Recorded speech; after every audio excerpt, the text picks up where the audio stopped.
يا مرحبا ترحيبة ترفع الراس، يصل مداها كل قصي وداني. هذه النسخة للاستماع فقط. هلا بصناديد حصريا على استديو زفات براس الفرح. هلا الفخر والعز تاج الزماني.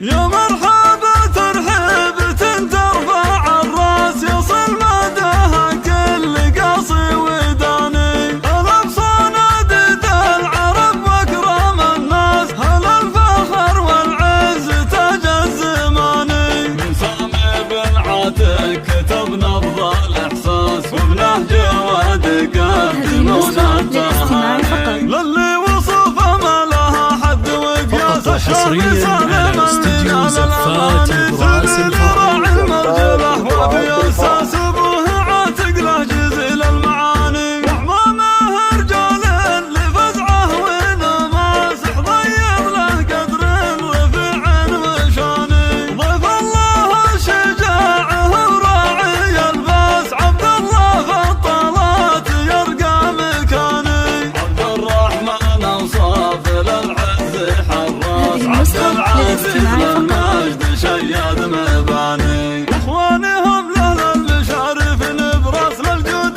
سبقين وبلا تواني. وعيال عمي صيتهم مثل الالماس، لهم هجوس خط عذب البياني. عرسك يا سالم غير عن كل الاعراس، يفخر به اعمامي ويزهى اخواني. حصريا على استديو زفات براس الفرح. يصل مداها كل قصي وداني.